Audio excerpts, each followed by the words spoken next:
הנה הסתיו עבר. הגשם חלף הלך לו, הניצנים נראו בארץ, עת הזמיר הגיע וכל התור נשמע בארצנו.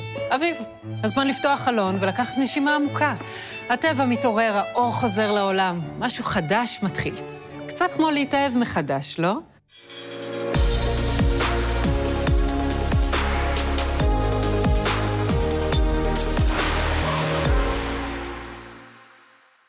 תיאורי טבע יפהפיים הם הרקע למגילת שיר השירים, קובץ שירי האהבה הכי מפורסם והכי משפיע בתרבות היהודית.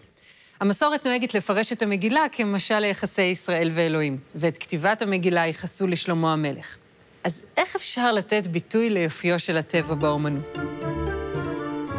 אומנים ישראלים מתקופות שונות התייחסו כל אחד בדרכו לשאלות האלו, לעתים באופן מציאותי ולפעמים באופן פנטסטי. השטיח שיר השירים נהרג בבצלאל, בית מדרש למלאכות ולאומנות. את השטיח חיצב יעקב קנטורוביץ' בשנים 1910 עד 1914, תלמיד חיידרים וישיבות ממינסק, שברח לאודסה כדי ללמוד אומנות וחלם על ארץ ישראל. בשטיח מתואר גן שבמרכזו עץ תמר גדול. סביבות ציפורים, צבי, כבש וגם טווסים, מזרקות ואשכולות כפנים ממוסגרים בפסוקים משיר השירים. זאת אינה ארץ ישראל האמיתית, אלא הארץ המובטחת, הדמיונית, בעיניו האוהבות.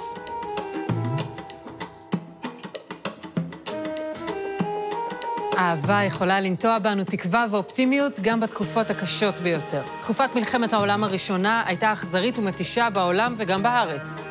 דווקא בימים האפורים האלה השלים זאב רבן, אומן שעלה ארצה מלודג' ב-1912, את יצירתו האופטימית והצבעונית שנעשתה בהשראת שיר השירים. ארמון מפואר, עירום נשי, הוא והיא, זוהי פנטזיה אוריינטליסטית מלאת יצרים, כמו שהיה מקובל באומנות האירופית בסוף המאה ה-19.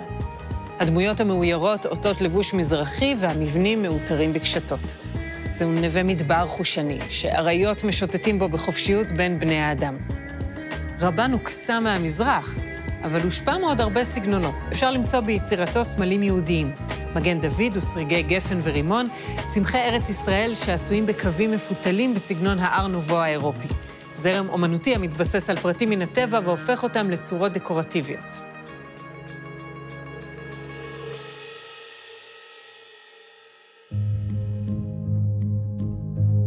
האהבה פנים רבות לה. יש אוהבים בהתמדה, במחויבות ובקפדנות. שמואל חרובי, שעלה ב-1914 מאוקראינה, התחיל ללמוד בבצלאל בגיל 17. אחד ממוריו היה זאב רבן, עולם קטן. חרובי הרבה לצייר את נופי הארץ, צמחיה ופרחיה. באמצע שנות ה-20 הוא החל לעבוד בשירות אפרים וחנה הראובני, בני זוג ושותפים ליצירת אנציקלופדיה מקיפה של הצומח בארץ ישראל. מיזם שנולד מתוך אהבה לטבע וגם לציונות. חרובי מדייק ומקפיד על כל פרט ופרט בגואש וצבעי מים. זאת אהבה.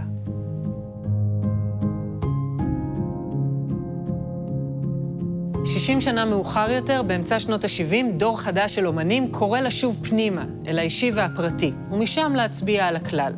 לא עוד אומנות בשירות האידיאולוגיה, אלא אומנות לשם האומנות. ביצירה נוף של אורי רייזמן מ-1982, המצוירת בצבעי שמן על בד, תמונת הנוף הנשקף מחלונו היא פרטית. רייזמן תיאר את המציאות שראה באופן מופשט, ללא פרטים. הצבעים מבטאים חלקים שונים של הארץ. גליל, מדבר, הרים, אור סנוורים ישראלי.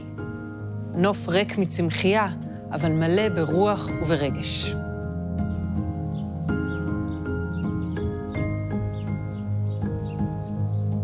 היצירה בריכת שמיים של הפסל ישראל הדני מ-1987 עשויה אבן טבעית ופלדת על חלד.